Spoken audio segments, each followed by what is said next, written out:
نرمين عادل واحدة من الناجحين في امتحانات الثانوية العامة، ولأنها حصلت على مجموع 93% قسم أدبي، فاليوم هو موعد تنسيق القبول بالجامعات والمعاهد الخاص بها ضمن المرحلة الأولى للتنسيق.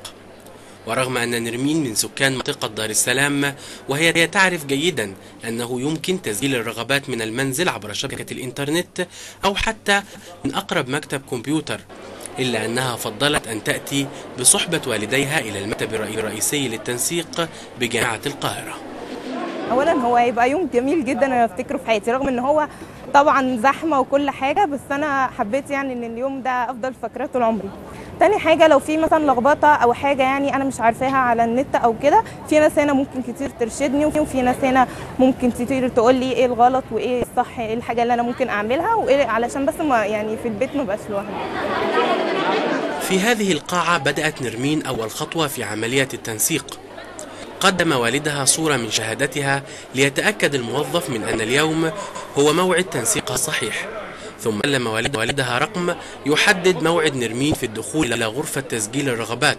كل هذا داخل القاعة ينقصها التنظيم ويزداد فيها الازدحام، لكنه ازدحام مقبول ومبرر من وجهة نظر والد نرمين. ده شيء طبيعي عشان أول يوم، ورغبة كل الناس في إنها تيجي وتقدم، حتى لو أنا صادفني مثلا إن في ناس مجموعها مش جايب أول يوم ورغم كده جايين برضه، رغبة إن هم يمكن أول يوم ده يقدموا فيه.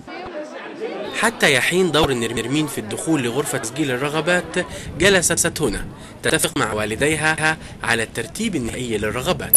التنسيق جوه بيحتاج وقت معين ان انا اقعد عليه على الكمبيوتر، فانا قلت بدل ما اطلع فوق والخبط لوحدي، فاحنا حبينا ان احنا نرتب الكليات بتاعتنا كلها، وبعد كده والتناقش مع بابا وماما ايه الكليات اللي انا هاخدها يعني، وبعد كده اطلع فوق ما اخدش وقت كبير يعني وانا قاعده على الكمبيوتر.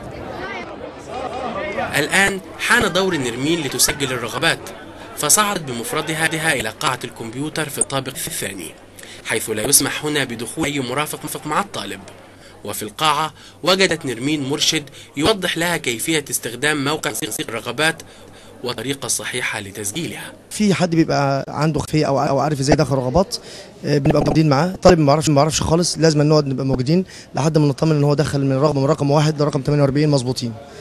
ولو بيستفسر عن اي حاجه في كليه، في حاجات اسمها توزيع جغرافي، غلط في ظهرت له غلطه في التوزيع الجغرافي، نقول له لا المكان الاقرب، بعد كده المكان الاقرب. اي حد في الدنيا بيبقى عايز يختار اول حاجه كليات القمه، حتى لو ما كانش مجموعه جايب.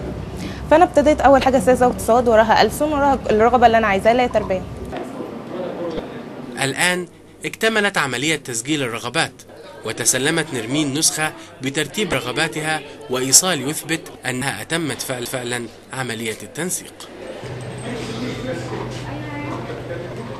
هكذا أنهت نرمين يوم مهم جدا في حياتها، يوم التنسيق لقبول الجامعات، ولا يبقى لها الآن إلا أن تنتظر بطاقة الترشيح.